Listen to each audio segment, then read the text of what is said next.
नमस्कार मित्रों, मैं सूर्य प्रकाश द्विवेदी एडवोकेट आप सभी का चैनल में स्वागत करता हूं।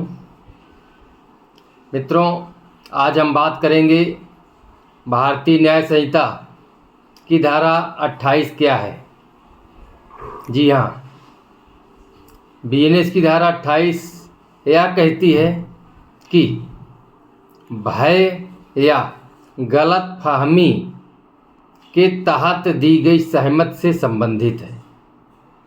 इसका मतलब यह हुआ कि यदि किसी व्यक्ति को किसी डर या गलतफहमी के कारण सहमति देने के लिए मजबूर किया जाता है तो वह सहमति मान्य नहीं मानी जाएगी।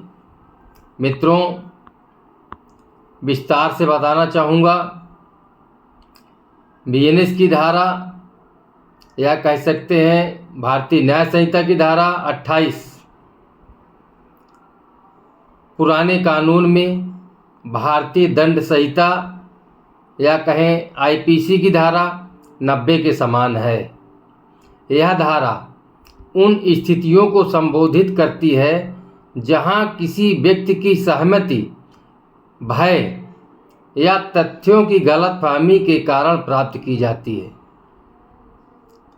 मित्रों, भय शब्द का मतलब बताना चाहूँगा कि यदि किसी व्यक्ति को किसी प्रकार का डर दिखाकर, जैसे कि शारीरिक चोट या संपत्ति के नुकसान का डर, सहमति प्राप्त की जाती है तो वह सहमति मान्य नहीं होगी।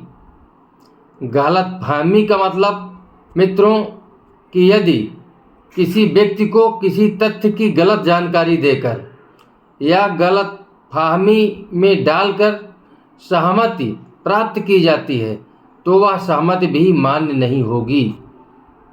उदाहरण के तौर पर मित्रों बताना चाहूँगा कि यदि कोई व्यक्ति दूसरे व्यक्ति को बंदूक की नोक पर किसी संपत्ति पर हस्ताक्षर करने के लिए मजबूर करता है तो यह सहमति भय के कारण प्राप्त की गई है और मान्य नहीं होगी। इसी तरह यदि कोई व्यक्ति किसी को यह विश्वास दिलाता है कि एक निश्चित कार्य कानूनी है जबकि वास्तव में वह अवैध है और फिर उस व्यक्ति से सहमति प्राप्त करता है तो यह सहमति गलतफहमी के कारण प्राप्त की गई है और मान्य नहीं होगी। मित्रों, बीएनएस की धारा 28 यह कहती है कि सहमति वास्तविक और स्वैच्छिक होनी चाहिए और किसी भी प्रकार के दबाव या गलतफहमी के तहत प्राप्त सहमति को कानूनी रूप से मान्य नहीं माना जाएगा। जैसे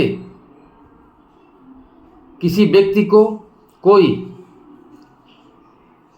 उपनिबंधक कार्यालय ले जाता है यानी बैनामा कराने ले जाता है जबरन और वहाँ ज़बरदस्ती उससे हस्ताक्षर कराता है तो उसकी सहमति नहीं है, वह बैनामा शून्य माना जाएगा।